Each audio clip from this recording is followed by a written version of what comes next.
안녕하십니까. 해부학적 운동의 김수범입니다.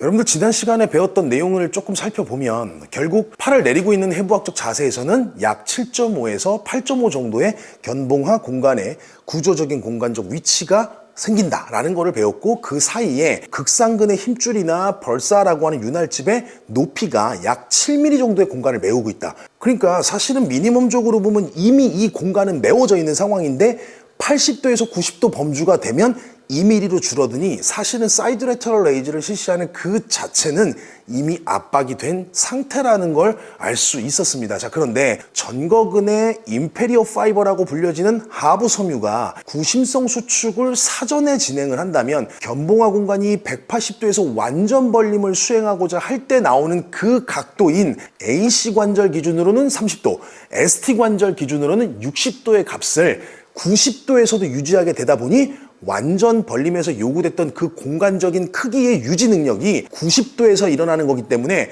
극상근의 압박을 상당 부분 완화시킬 수 있는 보완 전략이 된다라고 얘기 드렸습니다. 자, 그러면 오늘 주제가 뭐냐면 150도에서의 사레레가 90도에서 사레레보다 안전할 수 있다라는 가정을 한번 해볼 수가 있어요. 그러면 아래에 나와 있는 이 글처럼 90도 통증 대 150도에 대한 안정성을 표현한다라고 하는 상반된 주장에 대해서 제가 이렇게 표현을 할 수가 있어요. 90도 사레레 동작에서 통증이 발생될 수 있다라고 하는 이 가정에 대한 표현은 전거근의 하부 섬유가 구심성 수축이라는 거를 하지 않은 상황을 얘기하는 것이고, 150도의 벌림이라고 하는 사이드 레터럴 레이즈 자세에서의 안정성이 나온다라고 하는 건 전거근의 하부 섬유가 구심성 수축을 했을 때 정상적인 견봉화 공간의 거리 유지 능력을 확보된 상태이므로 이 공간적 확보가 결국 그 공간을 메우고 있는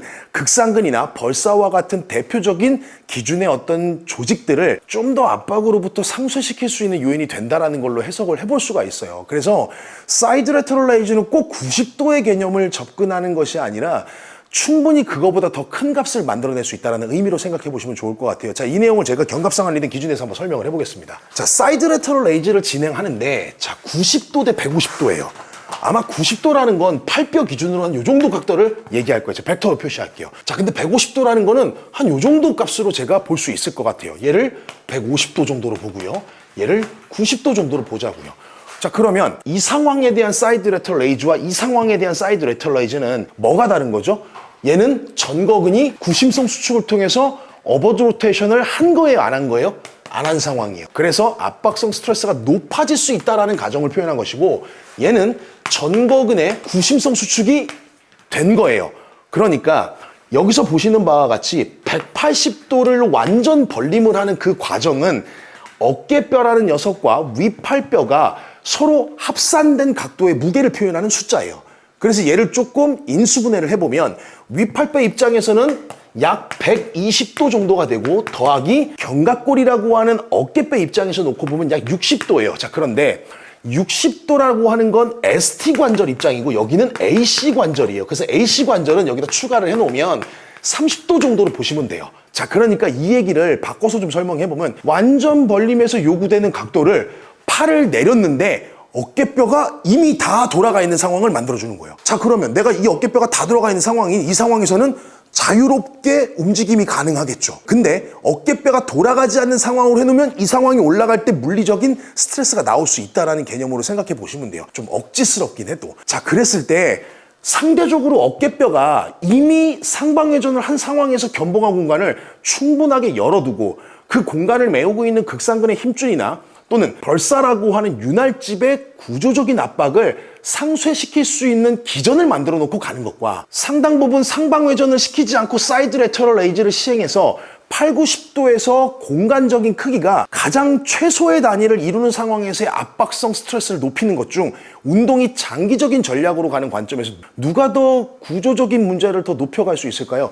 당연히 이쪽이 될 수밖에 없는 거예요. 그래서 사이드 레터럴 레이즈를 잘할 수 있는 원인은 덤벨을 들고 많이 연습하는 개념이 아니라 어깨뼈의 조절 능력을 통해서 내가 윗팔뼈의 가속 상태에 놓인 그 GH 관절에서의 돌림 운동의 속도를 어깨뼈가 사전에 따라갈 수 있도록, 즉 상방회전이라고 하는 위돌림을 선제적으로 시행함으로 인해서 윗팔뼈의 가속 상태에서 어깨뼈가 거의 움직이지 않는 90도 범위 안에서도 사전에 전거근의 구심성 수축을 통해서 견봉화 공간을 180도에서 요구되는 그 각도를 먼저 만들 수만 있다면 90도에선 당연히 찝힐 일이 없겠죠. 자, 그러면 이제 설명이 될 수 있는 게 180도 완전 벌림에서 나오는 그 각도를 이미 팔을 내렸는데 어깨뼈가 먼저 어버드 로테이션을 한 상황이라면 이거 사이드 레터럴 레이저는 꼭 90도에서만 시행이 돼야 되는 건가?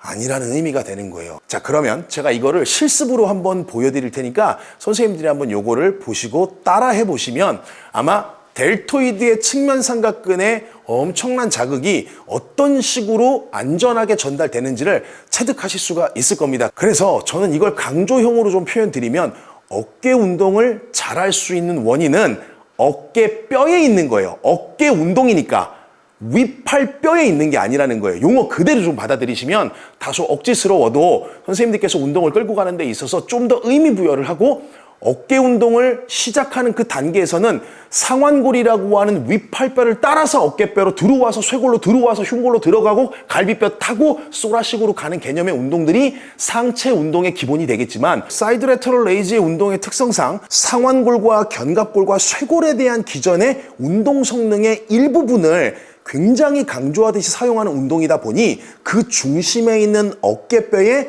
돌림 운동, 즉 상방회전이라고 하는 위돌림 기전들을 선제적으로 구현하지 못한다면 결과적으로 견봉화 공간의 물리적 압박과 스트레스가 병리학적 손상을 유발할 수밖에 없는 상황이 될 수 있다라고 하는 가정을 좀 크게 가져가셨으면 좋겠어요. 그래서 운동이라는 거는 어떤 동작이 어떤 근육을 발달시킨다, 당연히 좋은 맥락입니다. 그러나 그 동작이 가지고 있는 단점이 무엇인지를 해부학적인 구조를 가지고 선생님들이 이해를 했었을 때 내 고객이 이 운동을 진행했을 때 발생될 수 있는 문제를 미리 예측할 수 있는 거거든요. 제가 해부학 강의를 할 때 개념 강의로 표현드렸던 그 강의 내용의 구성 목차를 보면 승모근이나 삼각근이나 이런 뼈대근을 먼저 출발한 게 아니라 앞서 언급드린 대로 개념 강의를 먼저 출발했거든요. 자, 왜 그러냐면 이게 규칙입니다. 우리가 해부학을 공부할 때 가장 먼저 알아야 되는 건 승모근의 기시, 정지, 작용, 신경지배를 먼저 공부하는 것이 아니라 이 뼈대근을 공부하고자 할 때 어떤 규칙을 가지고 이 뼈대근을 해석해야 되는지에 대한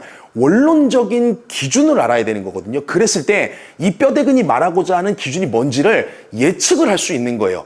그 예측된 기준 안에서 이 고객이 이 운동을 진행하는 과정에서 발생될 수 있는 문제를 보완하고 대응하고 또는 그 문제를 사전에 예방할 수 있는 절차로서 규칙을 이해하는 것이지 무조건 해부학에 대한 용어를 많이 외운다고 해서 내가 하고 있는 운동을 다 설명을 할 수는 없다라는 거예요. 왜냐하면 하나의 운동을 진행하는 과정에서 우리는 주동근이라고 하는 하나의 뼈대근을 설정해서 공부를 하는 것은 맞으나 과연 그 뼈대근만 운동을 하겠냐고요.